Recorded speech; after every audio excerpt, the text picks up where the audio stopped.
Salut tout le monde, aujourd'hui on se retrouve parce que je me suis dit que malgré mon plâtre, j'allais quand même faire une petite vidéo, mais vous vous en doutez, sans faire de pratique. Et je vais donc notamment vous parler des livres, sites internet et chaînes YouTube qui m'ont beaucoup inspiré et qui m'ont presque tout appris. Allez, c'est parti!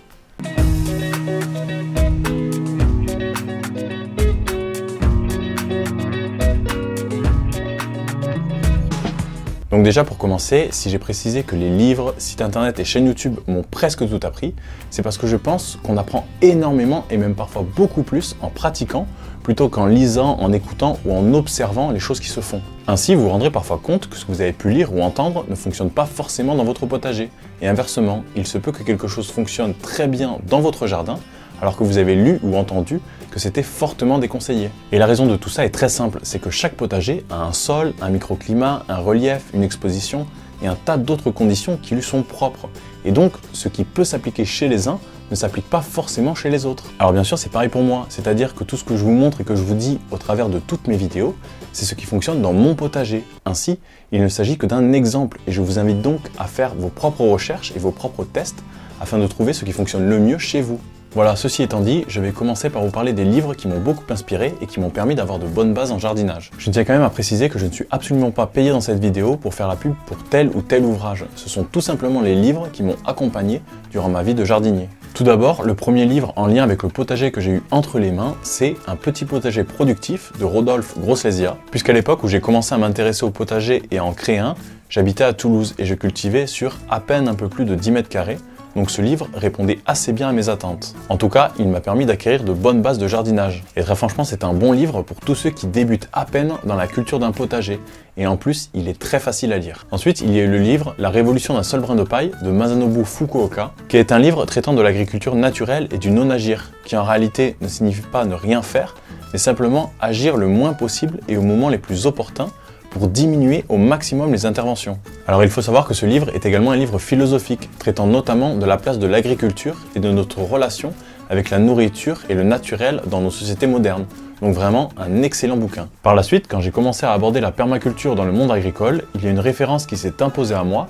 Il s'agit de la ferme du Bec et Loin, créée et pensée par Perrine et Charles Hervé Gruyé. Et donc, assez logiquement, j'ai lu leur premier ouvrage intitulé Permaculture, guérir la terre, nourrir les hommes, qui relate à la fois les choses qu'ils ont mis en place dans leur ferme, mais aussi et surtout leur aventure extraordinaire qui les a emmenés où ils en sont aujourd'hui. Et je trouve que c'est vraiment un livre passionnant, surtout pour ceux qui souhaiteraient se lancer corps et âme dans la permaculture. Après ça, j'ai commencé une petite collection de livres venant de la maison d'édition Terre Vivante. Alors pour ceux qui ne le connaîtraient pas, ils se définissent eux-mêmes comme étant une maison d'édition proposant des livres pratiques pour vivre l'écologie au quotidien. Et bien sûr, Terre Vivante, ce n'est pas que ça. Et si vous voulez avoir plus d'infos à leur sujet, je vous invite à aller voir leur site internet, dont je vous ai mis le lien dans la description de la vidéo. Donc comme je disais, je leur ai commandé quelques ouvrages qui sont des livres abordant essentiellement les différentes pratiques, méthodes et techniques que l'on peut retrouver dans un potager bio. Et donc les titres de ces ouvrages sont J'économise l'eau au potager, Je prépare mon potager d'hiver, J'apprends à greffer mes arbres fruitiers, et enfin, le guide Terre Vivante de l'autonomie au jardin, qui regroupe dans un même ouvrage plusieurs livres pour obtenir quelque chose d'assez complet. Ensuite, j'ai lu un livre très utile et passionnant pour tous ceux qui souhaiteraient, comme moi, créer leur micro-ferme permacole.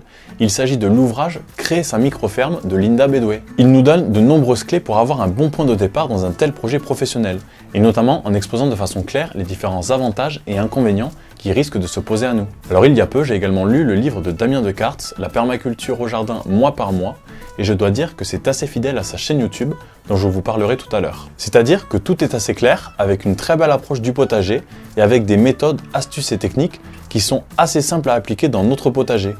Et en plus, le côté très pratique, c'est que l'on peut venir piocher chaque mois des idées de choses à faire au potager et auxquelles on n'aurait pas forcément pensé. C'est donc un excellent ouvrage que je recommande chaudement. Pour terminer sur les livres, en ce moment, je suis en train d'en lire un qui est un peu plus à destination de ceux qui souhaiteraient professionnaliser leur activité ou en tout cas obtenir de belles productions sur des surfaces un peu plus grandes que le simple potager familial. Il s'agit du livre de Jean-Martin Fortier, Le jardinier maraîcher, manuel d'agriculture biologique sur petite surface. Alors pour le moment, c'est un livre que je trouve très inspirant, avec des méthodes et modèles très bien pensés, même si sur quelques points, je ne suis pas forcément en adéquation. Mais bon, un peu comme dans tous les ouvrages que j'ai pu citer précédemment. Voilà, vous savez maintenant les livres qui m'ont beaucoup inspiré pour être le jardinier que je suis aujourd'hui. Alors je tenais quand même à dire que si vous souhaitez acheter l'un de ces livres, ou n'importe quel autre livre d'ailleurs, je ne peux que vous conseiller de le faire directement sur le site internet de la maison d'édition, ou bien alors dans des librairies éthiques comme par exemple la librairie permaculturelle ou encore la boutique des colibris. Et vous pouvez aussi aller directement dans la librairie à côté de chez vous, car je trouve que ça a beaucoup plus de sens plutôt que d'enrichir les grands groupes. Je vais vous présenter maintenant les deux sites internet que j'utilise le plus lorsque je me pose des questions en lien avec le potager. Il s'agit de jardinermalin.fr et rustica.fr. Je trouve que ces sites sont vraiment bien faits car la plupart du temps, chaque page, chaque fiche technique et chaque thématique y est abordée de façon très claire et précise.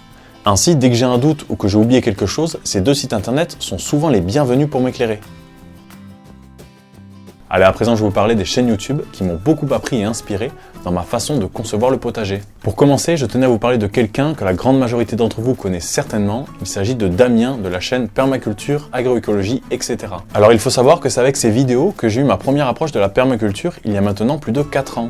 Et il a été, durant toutes ces années, une véritable source d'inspiration, à tel point que je pense pouvoir affirmer aujourd'hui que je lui dois beaucoup. D'ailleurs, certains d'entre vous le savent déjà, mais si je me suis lancé sur YouTube, c'est en grande partie grâce à lui. Donc je tenais à lui dire un immense merci pour tout ce qu'il m'a apporté.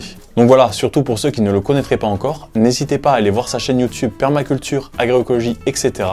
car c'est vraiment une référence dans le monde de la permaculture. Ensuite, une autre chaîne YouTube qui m'a aidé à adopter quelques gestes et astuces assez simples pour me faciliter la tâche, il s'agit de la chaîne Mon Potager Plaisir, dans laquelle Didier nous partage ses astuces de professionnel au travers de ses vidéos simples et claires et avec une petite touche d'humour.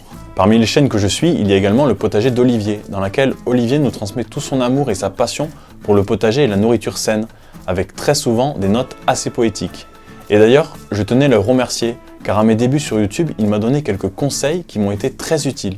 Donc vraiment, un grand merci à lui. Il y a aussi la chaîne de Maude, Le Jardin d'Alekil, dans laquelle elle nous partage ses aventures autour du potager et nous transmet toutes ses connaissances et tout ça avec le sourire et la bonne humeur. Ensuite, il y a la chaîne Le Jardin des Merveilles dans laquelle j'apprends très régulièrement de nouvelles choses sur des plantes et petites bêtes en tout genre, avec là aussi quelques petites astuces bien utiles au potager. Pour les autres chaînes YouTube que je vais lister, ce sont celles dont je regarde assez régulièrement les vidéos dans lesquelles on retrouve les techniques, astuces et méthodes de chaque jardinier, et donc il m'arrive très régulièrement de m'en inspirer dans mon potager. Il s'agit des chaînes Le Potager qui dit non, Le Potagiste, Black G, La Casa del Perma, Au Potager de Jaco et Lily, Permaltitude, La Fermétique Family, Le Jardin Potager de David et Linda, Jardiner au naturel, Le Potager du Bienheureux et Mandarine au jardin. Et donc vous l'aurez compris, il y a énormément de chaînes YouTube en lien avec le potager. Donc vraiment, chacun peut y trouver son compte. Alors bien sûr, dans ma liste, j'en ai très certainement oublié un grand nombre. Donc vraiment, n'hésitez pas à les rajouter dans les commentaires afin que d'autres puissent y accéder. Et évidemment, vous pouvez trouver tous les liens des différentes chaînes YouTube que j'ai précédemment citées dans la description de la vidéo. Donc surtout, n'hésitez pas à aller y jeter un coup d'œil. Donc voilà, vous savez maintenant tout ce qui a pu m'être utile pour être le jardinier que je suis aujourd'hui. Et j'espère que dans cette vidéo, vous trouverez vous aussi des choses qui vous seront utiles. Sur ce, je vous dis bonne continuation et à la prochaine pour de nouvelles vidéos.